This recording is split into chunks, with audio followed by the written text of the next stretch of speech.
by Framingham Chief of Police Lester Baker, Major Leonard Copperrath from the State Police, Detective Lieutenant Jerry Collins, and Detective Lieutenant William Donahue, and Lieutenant Eric Gagnon, also from the State Police. From the District Attorney's Office, I'm joined by Assistant District Attorneys Graham Van Epps, Mary O'Neill, and Michael Klunder. Ashland Police Chief Kara Rossi, and Marlborough Chief of Police Dave Giorgini.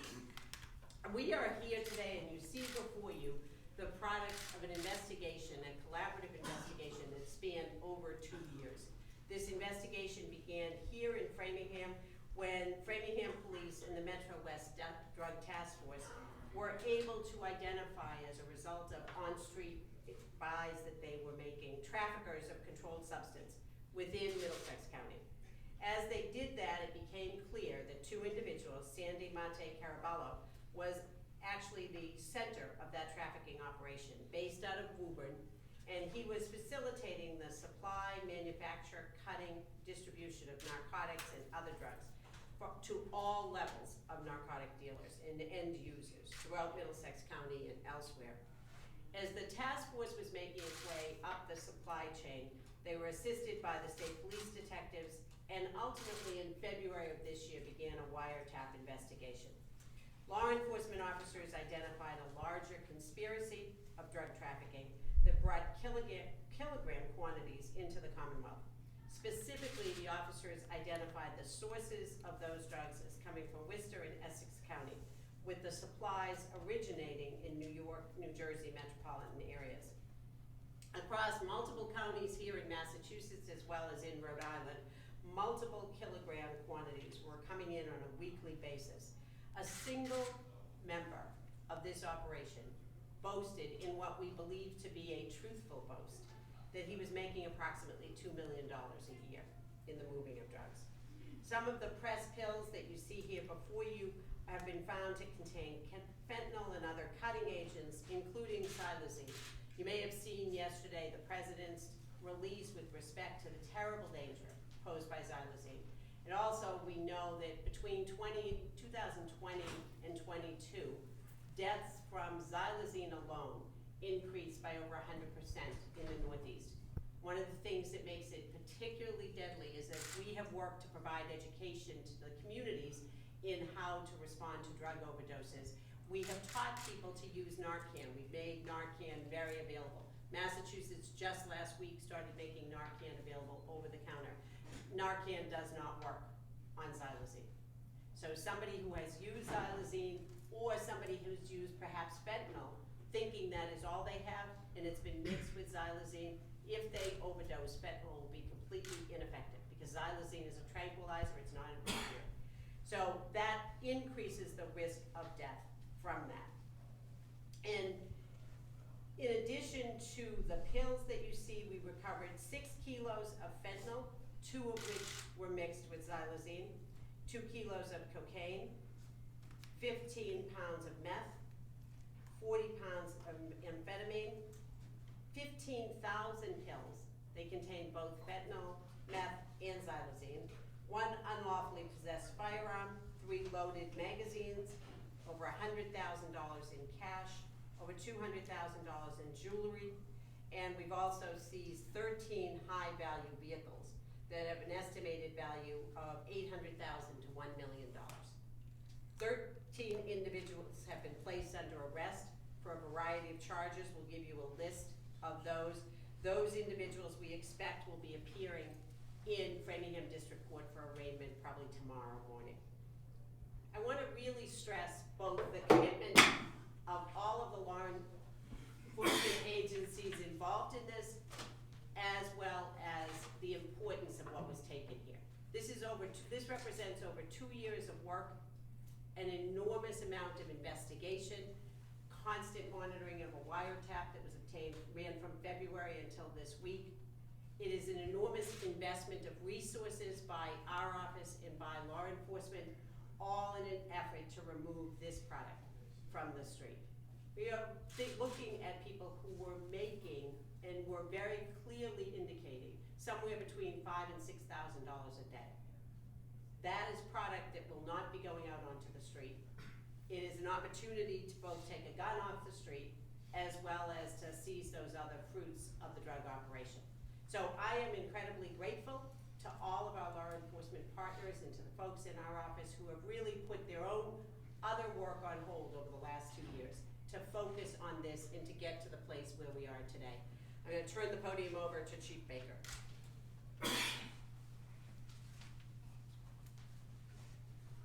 Good afternoon. I just want to start off by thanking and commending the men and women of the Framingham Police Department and Metro West Drug Task Force for starting this investigation. And then it truly goes into the partnerships and the collaboration we have with our federal, state, and local partners.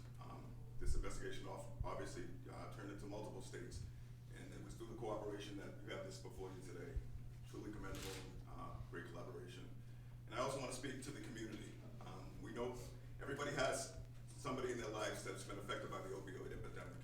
And you see the impact of this, and now we're even being told that some of these drugs, Narcan, can't help us. So this is truly great work for the community as well, not just here in Framingham, but the entire Commonwealth. And I just want to commend the men and women that did this job and say thank you to our local and state partners. Thank you. Any questions? Who is this in this painting here that just got brought up? We believe that's Pablo Escobar. Gary, what's your message to other criminals who may be involved in similar activity throughout the county? The message is really, should be very clear, that we are monitoring the situation. We have made a real commitment. We have done great work outside of law enforcement in terms of the partnerships we've created across the community to address the real scourge of drug overdoses, of substance use disorder. We do not intend to be deterred from that by people who are pursuing a profit motive. So this is a situation where in addition to doing our prevention and intervention work, we are very clearly focused on looking where the drugs are coming through on the streets of Middlesex County, and then making the effort and the investment that is needed, not just to remove drugs from a street dealer, but to go up the chain and to find the source of those very large amount of drugs that are coming here. And that's what's represented here today. That is time, patience, and resources that we are fully committed to investing to stop the flow here and to stop the tragedy of, as the chief said, so many families that experience this tragedy of substance use disorder or overdose death. I guess lastly, what makes this fight so difficult when you have the source being in New York or New Jersey in cases like this for you and your team? Well, obviously, there's a very ready supply. People are very clear that we're involved in this. The allegations are, and information obtained during the investigation is that they are very bold about making clear how much they're bringing in, how much they're selling, what the profits are. Those high-end cars cost a lot of money. They are very clear indications. You can see here the amount of cash taken. There's over $200,000 worth of jewelry. Nobody's hiding the profits. And it also speaks to the demand, unfortunately, and why people are bringing that here and then profiting off other people's tragedy. That's what's very sad. How many different agencies did it take to finish this investigation? Obviously, we can see a whole bunch of patches here. Mm-hmm. How much did it take, and what was that collaboration like? We can give you a full list. It's about 20. As the chief mentioned, it is state and local partners as well as obviously our office. We are very fortunate. I say often we could not accomplish the scope of work that we do here in Middlesex County without the long and deep roots of cooperation that exist among law enforcement agencies at every level here. It makes being the district attorney much more of a position where you really can do prevention work because you can count on so many agencies to come together. We all know this is a busy weekend. There are lots of things going on, and yet you see behind me a real array of various agencies, all of whom their folks over the last 2 years have worked shoulder to shoulder with the people involved in this investigation. That is a great credit. That doesn't happen everywhere, and the results here today speak to what you can get when you have that kind of cooperation. Could you walk us through, at least through some of what the pieces are that are over here, in terms of what's, or maybe even those giant bags in the back? Sure. We have somebody, come around, get Scott.